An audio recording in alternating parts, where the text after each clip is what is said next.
Guys, welcome to another video on the Inside Spurs channel, and now obviously I'm recording this on the Tuesday. It will go out whenever you see it. In this video, I want to talk about the main back four. There's a lot of talk surrounding Destiny Udogie, Micky van der Ven, Cristian Romero, and Pedro Porro, and the win percentages, all the things that go into why these four together are a phenomenal back four. I've looked at this season, just this season, in all competitions, being the Premier League, the Carabao Cup, and the Europa League. Ironically, I don't think they played with each other in the FA Cup. So we'll be talking about all the good stuff from it. There's one game in particular that could really sway the stats, and you'll see why. I will talk about that game when we get to it. Now, I will set it out with this. This is down to the four of them starting the game. Now, there's going to be a couple of games where they didn't finish the game, or one of them didn't finish the game, or things like that. But for the most part, these are all the games they started together. Okay, now there's games in here that are their first games back from injury and things like that, which always you take with a massive pinch of salt. But let's get into it. So Spurs, with these four, like I said, Destiny Udogie, Micky van der Ven, Cristian Romero, and Pedro Porro, they've played 16 times this season. They've started a game 16 times this season as that back four. And it's quite worrying the difference in dates. You know, it starts in August 19th when they drew away to Leicester on the opening game of the season. And they played a lot, really, until the end of October, where they, obviously, with Europa League games and Carabao Cup games, they were rotated out. Between October 30th and August 19th, which let's just call that 2 and a bit months, okay? They played quite frequently. They then, from then on, have missed so much football. Let's go through it. I'm going to bring up the stats so you can see it with me on the screen, okay? So the first one I want to talk about is bringing it in, where when they've all played together, Spurs have won 9 of their 16 games. They've drawn 2 and they've lost 5. They've scored 32 times in that, as well as conceding 16. So an average of 1 a game, but scoring 2 a game, which, if they're your averages going forward, they're pretty good averages. They've won 56.25% of their games. Win or draw, they've actually got 68.75% of the time, with a loss rate of 31.25. Now, inside this is a draw away to Leicester City, home to Everton to win 4-0. They lost to Arsenal 1-0 on the September 15th. Obviously, there's international breaks and things like that coming into that area. They won at home to Brentford a week later on the 21st September. We then won against our Europa League finalist opponent 3-0 away. Destiny Udogie did go off at half-time in that game as well.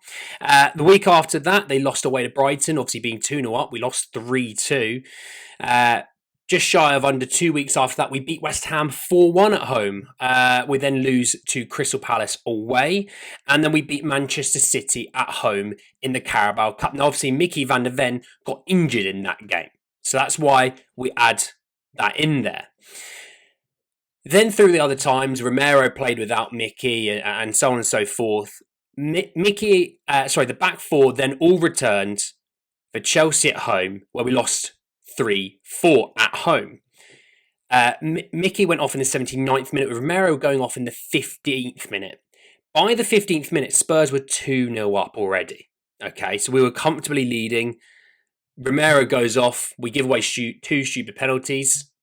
It could have been a very, very different game. I'm going to come back to that game in just a second. And the next game after that they played, so that was December 8th. Next time they played as a 4 was March 13th. As a 4, March 13th, which was the second leg against AZ Alkmaar, where we won 3-1. And again, Micky van der Ven was substituted whilst we were 2-0 up. We conceded not long after he went off. So again, very solid when Micky was on the pitch with us. Obviously, the goal itself was a muck-up. It wasn't, a calamity defensively, like they crossed the ball and headed in the back post. It was a rebounded pass, one-touch hit. After that, they then played just after the international break away at Chelsea and lost 1-0. Then they had the first leg against Frankfurt, they drew 1-0, and then played the second leg against Frankfurt and won 1-0.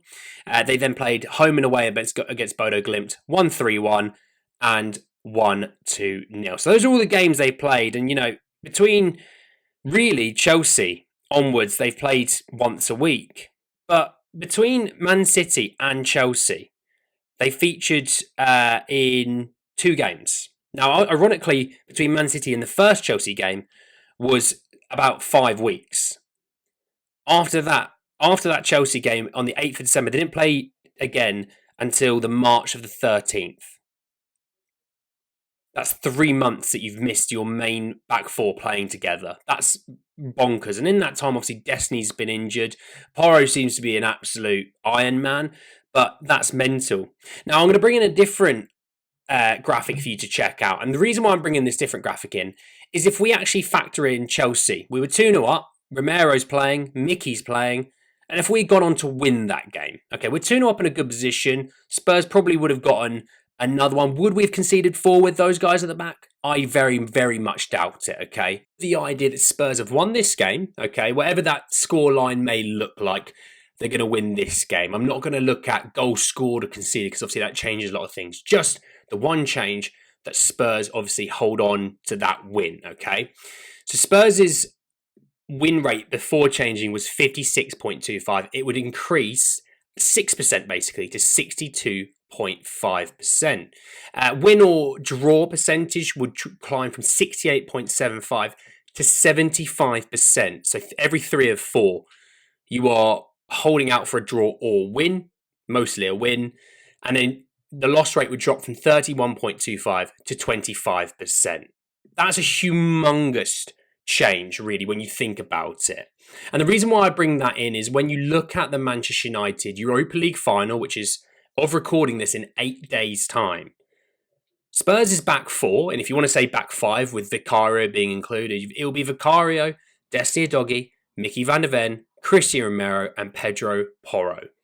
That is your main back 5. They're the 5 that, when Spurs have had any form of success results-wise, they have been the big reason why. As much as we sit here and we talk maybe about James Maddison and his goals and assists and Brennan Johnson and Solanke, if the spine of your team is performing very, very well, then even if your attackers maybe aren't having the greatest of days, the defence will keep you in the game.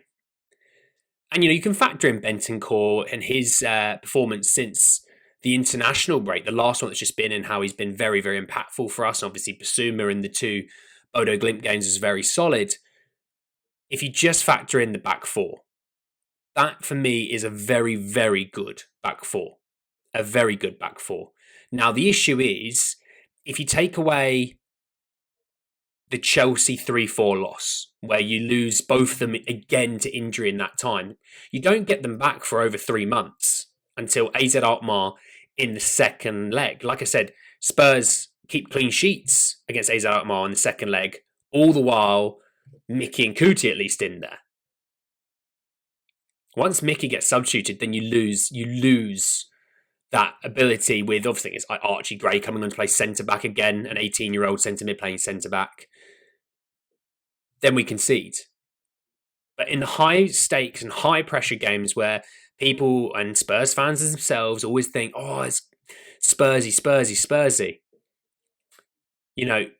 Going to Germany and going to play the 3rd best team in Frankfurt and keeping a clean sheet as well. Not only going through, it's going through with defensive stability.